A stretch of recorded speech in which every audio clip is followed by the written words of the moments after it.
panorama? ¿Cómo lo estás viendo? ¿Qué sensación tienes de esta gran cantidad de candidatos? Miriam, buenas noches. Qué gusto, de verdad, un privilegio estar contigo después de tanto tiempo. Un cordial saludo a toda la audiencia de Hora 23. A ver, primera impresión, fiesta, ¿no? Lo cual hay que festejar, o sea, hay que celebrar y hay que resaltar. Creo que hay ánimos distendidos, ¿no? Hay muchas candidaturas, mucho color. Hasta ahora no ha habido ningún tipo de enfrentamiento, confrontación. Hemos visto las inscripciones, aunque no respetando las medidas de bioseguridad, pero con banda, ¿no? Con mucha gente, mucho color. Esto enriquece mucho la democracia. Bueno, particularmente en Santa Cruz. Mira que acá también. Sí. Acá todo el centro ha sido desfile y desfile de las candidaturas. Las caravanas, sí. Entre mucha gente y poca gente también, ¿no? A veces ha habido agrupaciones que tenían más músicos que militantes, pero bueno, sí. ha habido de todo. Primer elemento que me parece central, ¿no? Perfecto. Esto ayuda mucho a la democracia. El segundo elemento es que hay muchos candidatos, ¿no? Yo creo que indudablemente esto se puede deber y puede haber una explicación en el ámbito de que estamos en un punto de inflexión en la política boliviana. Creo que hay ganas de renovarla en serio y creo que los viejos liderazgos están empezando a decaer. No porque tal vez quieran, sino porque la fuerza ya de la irrupción de nuevos liderazgos es ineludible, ¿no? Sin embargo, y pese a ello, y con esto cierro la primera impresión, hay un fraccionamiento que creo que el ciudadano es muy inteligente. La historia de las elecciones nacionales, pero también la historia de las elecciones subnacionales, nos dicen que aunque haya mucha oferta, muchos candidatos, al final el ciudadano no dispersa el voto. No lo fracciona. A ver, me voy a quedar con eso. A pesar de que hay mucha cantidad de candidatos, el ciudadano no dispersa su votación. A ver, y en medio de esto yo quiero que me digas tu percepción, tu opinión sobre lo que está pasando. Uno, con el movimiento socialismo y otro con demócratas. Bueno, mira, es que son dos vertientes distintas, ¿no? Son dos vertientes, pero están teniendo conflictos. Sí, pero el origen de los conflictos es distinto. Tú tienes un movimiento al socialismo que viene muy envalentonado después de un triunfo electoral que en el contexto en el que se dio, sin duda alguna, es muy importante. Por lo tanto, tienes ahí fricciones naturales en el partido más grande y además que tiene mucho chance en los lugares donde se va a presentar, ¿no? Indudablemente hay fricciones y hay peleas. Pero yo diría que, por ejemplo, los demócratas están pagando factura. A ver. Están pagando factura ineludible de... Por lo ocurrido en estos últimos 11 meses. Es lo que ha pasado con Áñez, ¿no? Definitivamente creo que el error de haber apoyado, de haber sido parte, no haber sido parte, tener veleidades, no veleidades, de una gestión que tuvo un error genético, y ese error genético es querer ser candidata presidencial, creo que ahora cobra las facturas. Si te das cuenta, Demócratas ni siquiera está en fricciones, está en un punto agónico de su existencia. Prácticamente podría perder todo y lo único que le queda es apoyar a otras candidaturas para tener algún espacio dentro de la Asamblea Legislativa Departamental. Qué terrible lo que está señalando. O tener un espacio en el Consejo Municipal. Si te das cuenta, eso es grave para un partido que en algún momento fue el bastión central de Santa Cruz, por ejemplo. Pero que ha perdido la confianza de la población, porque la confianza de sus políticos también la está perdiendo. Sí, y yo creo que se esperó indudablemente muchísimo que el gobierno de Áñez pudo haber significado una renovación en el liderazgo de los demócratas. Fue un desastre. En ese sentido, creo que pues la gente entiende que Demócratas ya no es el instrumento político, por lo menos en Santa Cruz, que deba llevar la bandera. La gente definitivamente en Santa Cruz ha optado por Creemos. Creo que la candidatura de Camacho, además que ha logrado algo que no lograron nunca los demócratas, generar una unidad muy interesante alrededor de su candidatura. Creo que ese es un pago de factura. Probablemente, y habrá que ver cómo van las cosas, sea otra factura que tenga que pagar Solvó en La Paz, ¿no? Es decir, por el apoyo también. Por el apoyo, las veleidades que en algún momento se dieron. Claro que hay que también precisar, para ser muy honestos, Miriam, que las elecciones subnacionales tienen un perfil político algo más bajo que el nacional.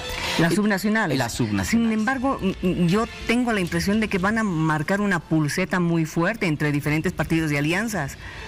Sí. A ver, pero pienso que hay tres elementos centrales en una elección subnacional. El primero es el programa municipal. Sí, porque, ¿sabes? Por una razón básica. Los gobiernos municipales gobiernan sobre lo cotidiano. Agua, tráfico, transporte, basura, mascotas, ¿no? O sea, algo que al ciudadano realmente le impuestos municipales a tus bienes, a los vehículos, ¿no? Entonces, el ciudadano es un poco mucho más atento a quién le ofrece una mejor propuesta en estas cosas que son absolutamente cotidianas. Más que la cara y el nombre. Mira, ahí también tiene que haber una muy buena conjunción, por ejemplo, con el candidato. El candidato tiene que ser alguien de reconocimiento. O sea, la tradición municipal es que votamos por el buen vecino, por el que ha hecho buen mérito para estar ahí, ¿no? Y el tercer elemento, Miriam, que es muy importante, es el tema de estructura política. Es iluso querer ir a una elección municipal sin tener estructura por detrás. Tienes que tener una estructura orgánica, un partido, una agrupación ciudadana lo bastante fuerte que sostenga tu candidatura en tiempo de campaña, en tiempo de control electoral, etc. Estas tres cosas, Miriam, son las que se tienen que conjugar y se tiene que hacer un mix perfecto. Y creo que los partidos han tratado de hacer su máximo esfuerzo para que estas tres cosas estén conjuncionadas. Me estabas hablando de Solvó. Solvó está yendo en alianza con Comunidad Ciudadana y también con Unidad Nacional. Mira, fíjate que en otras ocasiones Solvó le hubiese bastado ir solo, como le fueron las últimas 4 elecciones, porque es muy difícil partir el movimiento Sin Miedo con Solvó, ¿verdad? Hay una continuidad casi histórica. Pero era prácticamente el partido hegemónico, la agrupación ciudadana hegemónica en el municipio de La Paz. Hoy tiene que hacer un sacrificio. Creo que es un sacrificio inteligente, porque es peor tratar de insistir ir solos y perder sobre cabra, ¿no? Claro. Por lo menos con esta alianza, fíjate, ha tenido que ceder la candidatura a la alcaldía. Waldo Albarracín no es un militante de Solvó, por lo tanto el alcalde, si es que Waldo ganase, no sería de Solvó, y Solvó se está resignando a algunos espacios seguramente en el Ejecutivo o algunos espacios en el Consejo Municipal. Dime si no es una factura a un partido que antes lo tenía absolutamente todo, el dominio en el municipio de La Paz. Bueno, a ver, tú, ¿cómo consideras lo que ha pasado con la señora Eva Copa? Y vuelvo a hablar del MAS. A ver, creo que hay que dividir muy bien las aguas ahí. En La Paz, y habrá que ver qué es lo que dice el órgano electoral, Doc Weiler es un candidato, por ejemplo, que te confusiona las tres cosas que te estaba mencionando. Hay una buena propuesta que nace a partir del teleférico. No te olvides que Doc Weiler seguramente pensaba en esta candidatura mucho antes de lo que está sucediendo ahora, y enfocó el teleférico a una visión urbana, de política pública urbana.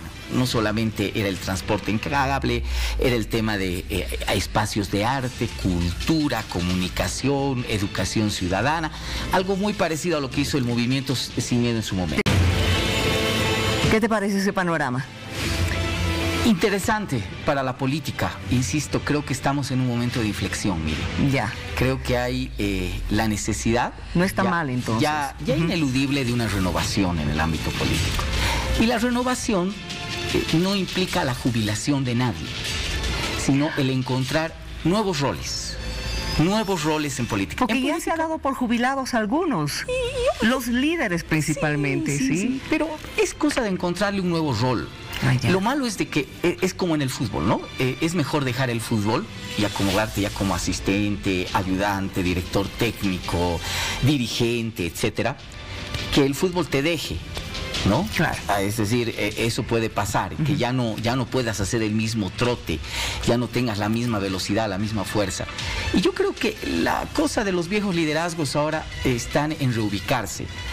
Ahí, ¿no? En un lugar de asesoramiento, en un lugar de estrategia política, en un lugar donde más bien se formen nuevos cuadros, nuevos liderazgos, dando paso, por supuesto, a una nueva generación política, que creo que ese es si te estás dando cuenta, en el MAS y en los demás partidos, me parece que ese es el clivaje. Ese es el punto de inflexión, ¿no? Si tú tratas de ver entre los intereses personales, etcétera, etcétera, que es casuístico, porque cada región tiene su propia lógica, pero si tratas de encontrar una generalidad, la pugna, si tú quieres, de esta elección subnacional es lo viejo y lo nuevo, ¿no? Lo que está por surgir y lo que está todavía peleando por mantenerse en el rol. Perfecto. Ahora, yo estoy viendo muchas caras nuevas, tú también, el país también, pero muchas de estas caras nunca antes han estado en política. ¿Eso le está haciendo bien a la política actualmente? Mira, lo ideal, si tú quieres, lo del libro, lo teórico, es indudablemente que los partidos sean fuertes. Claro. Y los partidos sean la simiente fundamental para darte gente a la escena política. Eso significa gente formada dentro del partido, gente que esté muy bien preparada. Para eso el partido tiene que preocuparse en formar a su militancia, darle clases, capacitación, en el ámbito de que luego tienes parlamentarios muy aptos, tienes gestores públicos muy aptos, ¿verdad? Eso es en el libro. Entonces, la falla fundamental no está en la gente, está en los partidos políticos que no hacen eso.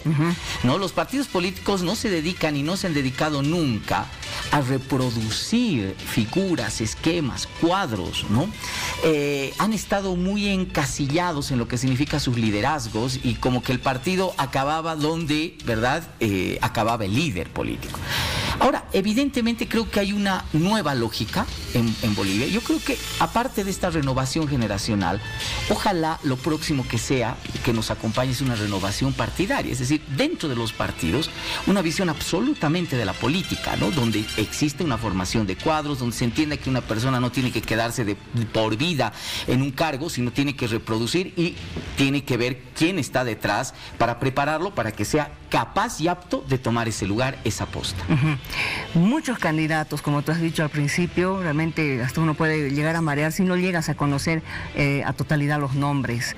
Pero como tú mismo has dicho, aquí tiene que ir conjuncionada en la propuesta con la persona. Y el instrumento político. Y el instrumento político. Muchos de estos instrumentos políticos no se conocen. Sí, pero además de ello, Miriam, y vuelvo a insistir, por ejemplo, la paz. Solamente vamos a hablar de la paz como ejemplo. Okay. ¿No? Nosotros tuvimos una época del denominado Consejo de Lujo, debes acordarte, hace 20 y tantos en la alcaldía años, ¿no?